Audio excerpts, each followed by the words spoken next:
नमस्कार दोस्तों, आपके अपने YouTube चैनल प्रकाश एजुकेशन हब पर आपका हार्दिक स्वागत। मेरे साथ में आज आप 25 जनवरी 2024 के करंट अफेयर्स के इस महत्वपूर्ण सेशन के अंदर जिसमें जानेंगे ऐसे कौन से इंपोर्टेंट क्वेश्चंस है और करेंगे उनका डिटेल में फैक्ट के साथ में एनालिसिस। तो सेशन की शुरुआत करते हैं आज के दिन के साथ में। आज कौन सा दिवस मनाया जा रहा है? तो आज है राष्ट्रीय मतदाता दिवस। दिनांक आज 25 जनवरी और दिवस मनाने की जो है बात कि राष्ट्रीय मतदाता दिवस 25 जनवरी को जो मनाया जाता है, इसकी शुरुआत होती है 2011 में। 2011 में इसकी शुरुआत होती है और युवाओं को वोटिंग के प्रति जागरूक करने और लोगों में वोटिंग के प्रति जो उदासीनता है उसको बेहतरीन में प्रदर्शन करने के लिए इस प्रकार के दिवस की शुरुआत करी जाती है। 2011 के अंदर तत्कालिक राष्ट्रपति महोदया श्रीमती प्रतिभा पाटिल जी के द्वारा,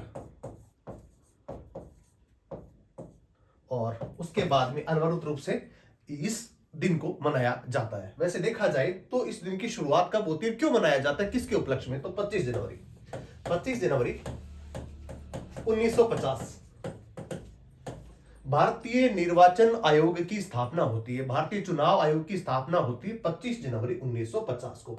हम सब लोगों को पहले से विदित कि जितने भी राज्यों के अंदर विधानसभा के चुनाव होते हैं, चाहे राज्यसभा की बात करें चाहे लोकसभा की बारी बारी बात करें, सारे के सारे चुनाव जो संपादित किए जाते हैं चुनाव आयोग के द्वारा। और इसी के संदर्भ के अंदर राष्ट्रीय मतदाता दिवस 25 जनवरी को मनाया जाता है। अब बात करते हैं कि 2024 का राष्ट्रीय मतदाता दिवस जो मनाया जा रहा है, इसकी थीम क्या है? Nothing like voting, I am vote for sure, ये इसकी थीम है। तो आज 25 जनवरी को राष्ट्रीय मतदाता दिवस मनाया जाता है। चलिए सेशन की शुरुआत करने से पहले जान रहे हैं कि जनवरी माह के जितने भी महत्वपूर्ण दिवस जो मनाए गए उनके बारे में आप ग्लांस करके देख सकते हैं कि अभी तक कौन कौन से ऐसे महत्वपूर्ण दिवस थे जिनको इस महीने भर में मनाया गया। चलिए सेशन की शुरुआत करते हैं, जानते हैं पहला प्रश्न।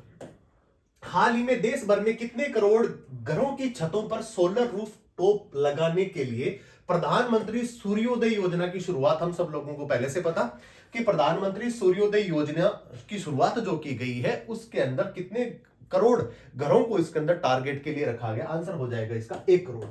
1 करोड़ घरों को इसके अंदर किया गया है शामिल।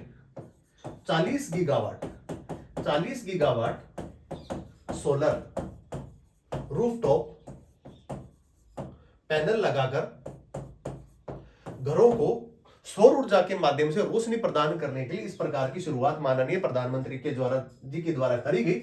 और इसके अंदर जो टारगेट जो घरों की जो करी गई है उसके अंदर 1 करोड़ घर इसके अंदर शामिल किया गया है। वैसे देखा जाए तो अभी सोलर सिटी में हमने देखा कि भारत का ऐसा कौन सा शहर जहां पे सबसे ज्यादा, ये कह सकते हैं उसको पूर्ण रूप से सोलर सिटी के नाम से उसको दर्जा दिया गया? आंसर हो जाएगा इसका कौन सा? सूरत। हाल ही में सूरत ने यह दर्जा अपने लिए नाम किया। वैसे देखा जाए कि राजस्थान एक ऐसा राज्य जिसमें सौर ऊर्जा की सबसे ज्यादा जो संभावना है वो कहां पर है? वो भी राजस्थान में है। तो बहरहाल आप देख रहे हैं मेरे प्रश्न के साथ में कि प्रधानमंत्री सूर्योदय योजना की शुरुआत अभी करी है, उसके अंदर 1 करोड़ घरों को इसके अंदर किया गया है टारगेट। चलिए जानते हैं दूसरा प्रश्न। हाल ही में किस भारतीय महिला मुक्केबाज ने संन्यास लेने की घोषणा करी? आंसर इसका होने वाला है कौन सा? मैरी कॉम। हम सब लोगों को पहले से विदित कि 6 बार विश्व चैंपियनशिप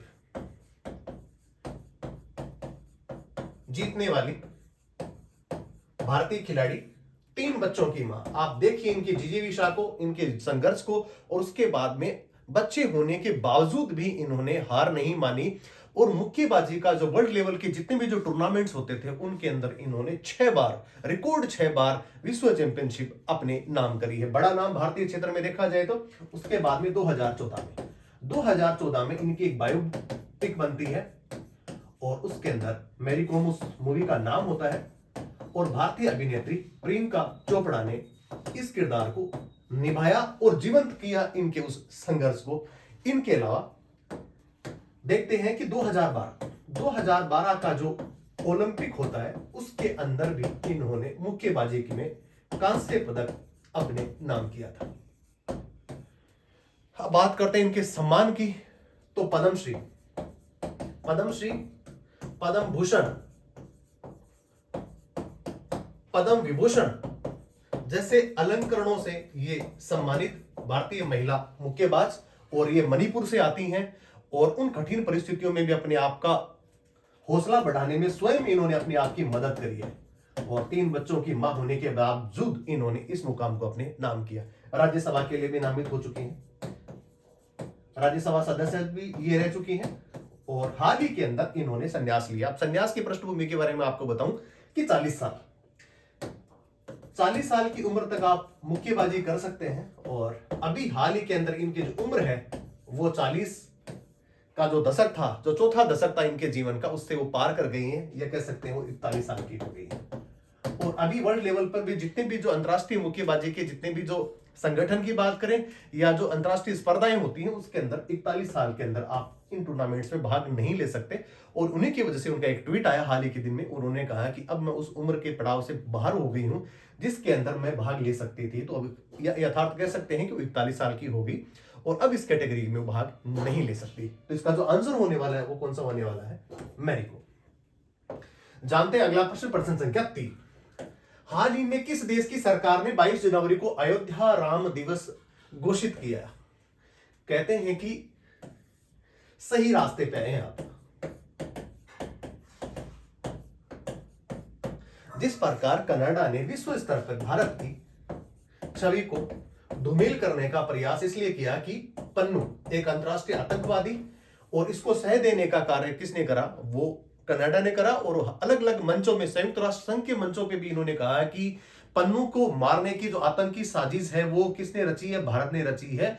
और उसके बाद में तलखी के जो स्तर थे, तलखी का जो स्तर था वो भारत और कनाडा के बीच में काफी चरम पर पहुंच गया था, और भारत ने बहुत सारी चीजें जो है वो कनाडा को बायकॉट करने के लिए कही भी थी। और उसके बाद में G20 के अंदर, जब सम्मेलन के अंदर जो आए थे अपने वहां के जो जस्टिन ट्रूडो, वहां से ये तलखियां शुरू हो गई थी। अभी हाल ही के अंदर 22 जनवरी को विश्व भर ने देखा कि रामलला की प्राण प्रतिष्ठा का इतना बड़ा जो भव्य आयोजन हुआ, और उसके बाद में कनाडियन सरकार ने सोचा कि भारत के बिना कनाडा का वजूद इस विश्व स्तर पे तो कहीं पे भी दिखाई नहीं देता है। जिस प्रकार वीजा की जो सुविधा थी उसको भी भारत ने अस्थायी तौर पे बंद कर दिया था, और काफी लोग परेशान थे, और कनाडा इससे कहीं ज्यादा परेशान हो गया था। पेशेवरों की दृष्टि से देखा जाए, पेशेवरों की दृष्टि से देखा जाए तो कनाडा के अंदर सबसे ज्यादा भारतीय रहते हैं, और सबसे ज्यादा अगर छात्रों की बात करते हैं तो वहां पे भी सबसे ज्यादा उच्च शिक्षा के अध्ययन करने के लिए भी भारतीय छात्र ही वहां जाते हैं। आर्थिक उन्नति में भी भारत का जितना बड़ा सहयोग कनाडा को मिलता है वो किसी अन्य देश के द्वारा उसको नहीं दिया जाता है, और ये बात उसको समझ में आ गई। और फिर उसके बाद में वो 22 जनवरी का जब दिवस आया तो उसी दिन जो है कनाडा ने ये कहा कि अयोध्या राम दिवस अब हम भी मनाने वाले हैं। इसका मतलब हम भारत से दूर नहीं रह सकते, और उनको घुटने टेकने पड़े। आंसर हो रहा है किसका? कौन सा? कनाडा। आपने इस प्रश्न के माध्यम से जाना। और उसके बाद में अभी वीजा की, ई वीजा जिसको कह सकते हैं, ई वीजा की शुरुआत वापस कर दी गई। तो पहले कुछ समय के लिए इस प्रकार के संबंधों के अंदर कड़वाहट सी आ गई थी, लेकिन कनाडा को जल्दी ही पता लग गया कि ऐसा करने से हम भारत से काफी दूर जाने वाले हैं। अमेरिका का भी काफी बड़ा दबाव था कनाडा के ऊपर, इस प्रकार के संबंध आप भारत के साथ में तो इस स्तर पे तो नहीं रख सकते। चलिए जानते हैं अगला प्रश्न, प्रश्न संख्या 4। हाल ही में किस राज्य में गृह ज्योति योजना का अनावरण किया गया? आंसर होने वाला है कौन सा? इसका तेलंगाना। तेलंगाना के अंदर गृह ज्योति योजना का एक अनावरण किया गया। स्कीम्स आई है राज्य स्तर की, और जिसके अंदर विद्युत कनेक्शन और साथ में विद्युत का जो बिल है उसके अंदर उपभोक्ताओं को छूट प्रदान की गई है। तो ऐसा राज्य कौन सा बना है? ये बना है दक्षिणी राज्य तेलंगाना, और उसने इसकी शुरुआत करी है। ये इसका हो जाएगा आंसर। प्रश्न संख्या 5। हाल ही में किस राज्य के पूर्व मुख्यमंत्री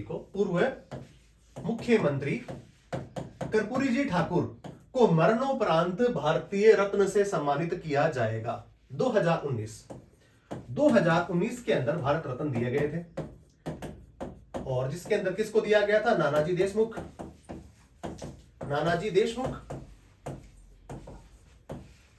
पूर्व राष्ट्रपति प्रणब मुखर्जी,